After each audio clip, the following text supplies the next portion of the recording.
Today we are going to study polymerase chain reaction. DNA is extracted from any organism. This is extracted DNA.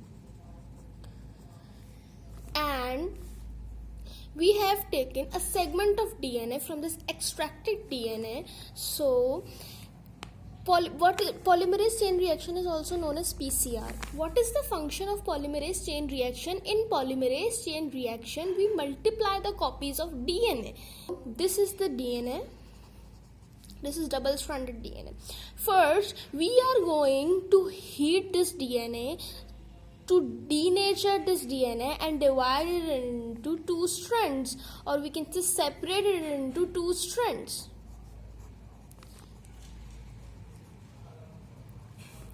And the temperature required to denature the DNA is 92 degrees Celsius, about 92 degrees Celsius. Some people used to say it 95 degrees Celsius also.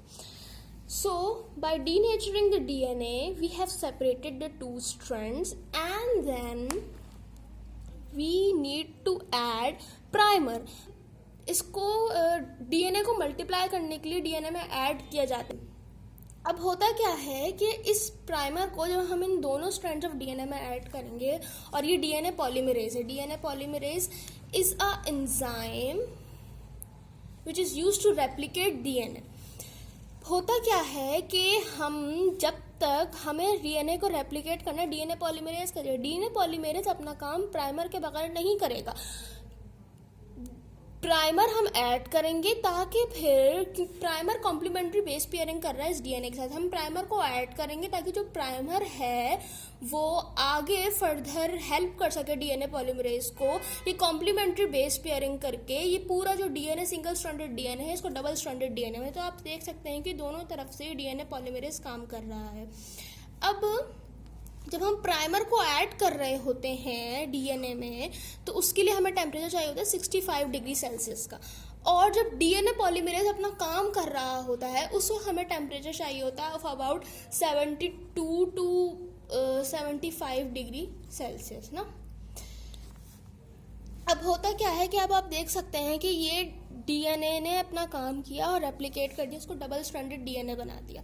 तो अब क्या होगा कि ये जो double stranded DNA हमारा बन चुका है, ये फर्दर जब हम इसको डीनेचर करेंगे, इन दोनों डीएनए मॉलिक्यूल्स को जब हम फर्दर डीनेचर करेंगे, तो जैसे कि हमने ऊपर देखा कि ये एक डीएनए मॉलिक्यूल डीनेचर होने के बाद दो अलग अलग स्ट्रैंड्स होगा इसके. इसी तरह से ये दो डीएनए मॉलिक्यूल्स हैं, तो उसको अगर हम डीनेचर करेंगे तो 4 डीएनए स्ट्रैंड्स बन जाएंगे. फिर हम वही प्रोसेस दोबारा ये वाला प्रोसेस चलता रहेगा. उसमें प्राइमर ऐड करेंगे, डीएनए पॉलीमरेज इसमें लगाएंगे, और फिर इसी तरह से ये फर्दर. अब जैसे हमने यहाँ पे 2 डीएनए के स्ट्रैंड से 2 डीएनए के मॉलिक्यूल बना लिए, तो हमने 4 डीएनए के स्ट्रैंड से 4 डीएनए के मॉलिक्यूल बना सकते हैं. इस तरह से मल्टीप्लाई होता जाएगा. 8 डीएनए के मॉलिक्यूल से हम लोग 8 डीएनए के स्ट्रैंड से हम लोग 8 डीएनए बना सकते हैं. तो इस तरह से मल्टीप्लाई होता होता हमने शुरू किया था सिर्फ एक डीएनए से, एक डबल स्ट्रैंडेड डीएनए से शुरू किया था, और हमने एंड किया है यहाँ पे 2 डीएनए से. मतलब इनकी कॉपीज मल्टीप्लाई हो रही है,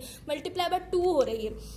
अब पीसीआर की स्पेसिफिक मशीन्स होती हैं जिनमें ये जो पीसीआर का ये जो पॉलीमरेज चेन रिएक्शन होता है उसमें हम क्या करते हैं कि डीएनए एक्सट्रैक्टेड डीएनए हम उसमें डाल देते हैं, और हम उसमें प्राइमर ऐड कर देते हैं, फ्री न्यूक्लियोटाइड्स ऐड कर देते हैं, ताकि वो फ्री न्यूक्लियोटाइड इसकी रेप्लिकेशन में काम कर सके. फ्री न्यूक्लियोटाइड इसके साथ बेस पेयरिंग करके सिंगल स्ट्रैंडेड डीएनए को डबल स्ट्रैंडेड बना सके. फ्री न्यूक्लियोटाइड्स डालते हैं, डीएनए पॉलीमरेज डालते हैं, और उसमें ऐसा होता है कि टेम्परेचर खुद ब खुद चेंज हो रहा होता है. जिस तरह से ये 92 चाहिए यहाँ पे, इस पॉइंट पे हमें 65 चाहिए, इस पॉइंट पे हमें 72 टू 75 डिग्री सेल्सियस का टेम्परेचर चाहिए. तो उस पीसीआर मशीन में ये सब चीज़ें खुद ब खुद हो रही होती हैं. सो